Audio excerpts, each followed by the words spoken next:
의대 설립 기준을 완화해 의대를 신설할 수 있도록 하는 내용의 의료법 개정안이 발의됐습니다. 사실상 의대 정원 확대로 풀이해도 무방할 텐데요. 자연스럽게 대입 지형에도 큰 변화가 예상됩니다. 이혜정 기자 자리했습니다. 어서 오시죠. 네, 자 이번 개정안의 주요 내용부터 한번 정리해 볼까요? 네, 개정안은 교육부 장관이 인정하면 평가 인증 없이 의치한 의학, 치의학, 한의학이죠. 전공학과를 신설할 수 있도록 하고 있습니다. 네. 의료 환경이 열악한 지역에 의대를 신설해 의료인을 많이 배출하자는 거죠.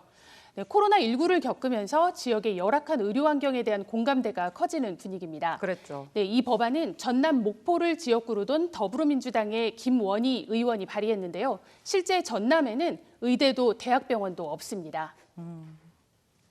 섬이라는 곳에서 목포에 나오는 순간 이미 시간 골든타임을 놓칠 가능성이 굉장히 높거든요. 근데 목포가 그런 의료 시스템이 없으니까 또 광주로 가야 돼요. 그럼 그 몇 시간의 사이에 그분은 생사를 왔다 갔다 할 수 있는 상황.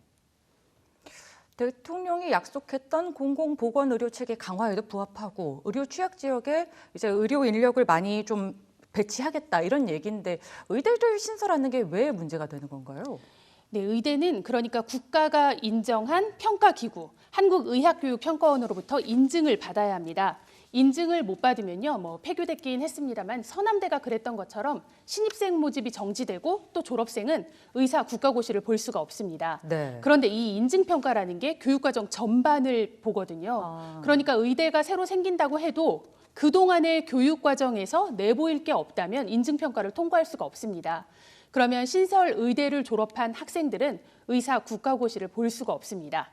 사실상 의대는 새로 생길 수가 없는 구조였습니다. 그러니까 정리를 한다면 그동안 신설 의대는 기존 교육과정의 평가 대상이 되지 못했기 때문에 이 의대에 들어가는 학생들은 국가시험 응시 자격이 없었는데 개정안이 그걸 바꿨다. 이 그거를 얘기네요. 바꾸고자 한다라는 예. 거죠. 알겠습니다. 자, 그러면 의대를 이렇게 새로 만들게 된다는 가정하에 자연스럽게 의사 정원은 확대되는 길로 가겠네요. 근데 의대가 새로 생기면 다른 대학의 정원을 가져올 수는 없으니까요. 그만큼 예. 정원이 당연히 늘 겁니다. 현재 의대 정원은요. 2006년 이후 14년째 3,058명으로 묶여 있습니다. 이번 개정안 발의에는 그 더불어민주당의 의원 30명이 함께 했는데요. 이미 21대 총선 당시 의대 정원 확대를 공약한 바 있습니다. 이번 법안도 의사수 확대를 위한 초석으로 풀이가 됩니다. 네. 어제 EBS 뉴스에서도 우리나라가 의사 수가 1,000명당 2.3명 수준, OECD 국가에서 터키를 제외하고는 거의 최하위 수준이다 이렇게 나왔는데 의사 수를 늘리는 게 정부의 목표인 거죠?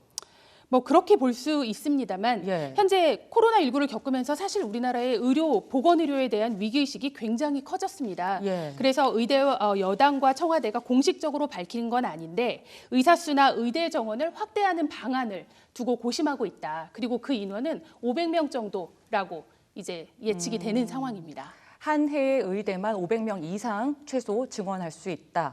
이렇게 된다면 대입에 특히나 자연계열 학생들에게 어떻게 보면 굉장히 큰 변화가 예상이 될 것 같은데요.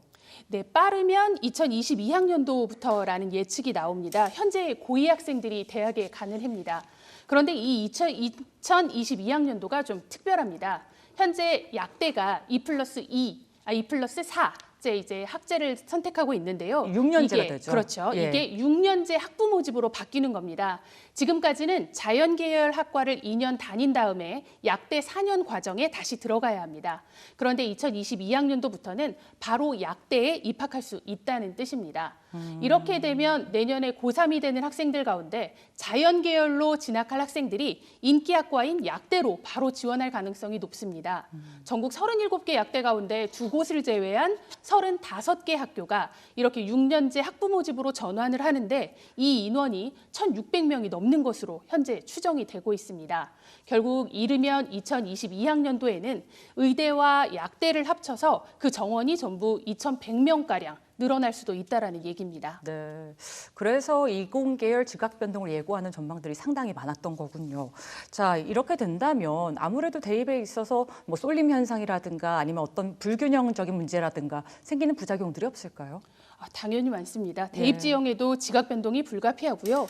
우리가 흔히 의치한약수라고 합니다. 의대, 치대, 한의대, 약대, 수의대를 말하는데요. 자연계열의 최상위권 학생들이 가는 학과들입니다. 그렇죠. 네, 서울대부터 전국의 의대를 의대를 다 채우고 나서야 서울대 공대로 간다고 할 만큼 의대 쏠림이 심각한데요. 서울대 공과대 신입생 모집 인원이 800명이 채 되지 않습니다. 자연과학대까지 합해도 1000명이 겨우 넘는 수준입니다. 그러니까 의대학대 2100명이면요. 안 그래도 위기에 놓인 이공계학과의 합격선이 다소 낮아질 것이란 분석도 나옵니다. 네.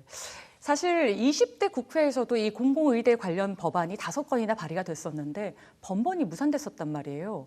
이번에는 좀 원만하게 이루어질 수 있을까요? 물론 공공의대를 포함해서 의대 학생 정원을 늘리는 문제는 의사협회를 중심으로 반대가 거셉니다. 실력 없는 의사들, 또 교육이 제대로 되지 않는 의과대학이 양산될 수밖에 없어서 그 피해는 고스란히 국민들에게 넘어갈 것이다라는 주장입니다.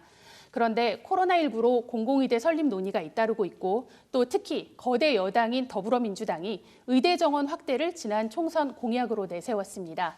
그래서 이번에는 좀 다르게 통과될 가능성이 어느 때보다도 높을 것으로 예상이 됩니다. 네. 사실 제대로 된 의료인 한 명을 배출하는데 최소 한 10년 이상 걸린다고 하죠. 이번만큼은 좀 당장의 눈앞의 이익보다 멀리 내다보고 국민을 위한 합의에 이룰 수 있기를 바라봅니다. 예, 오늘 얘기 잘 들었습니다.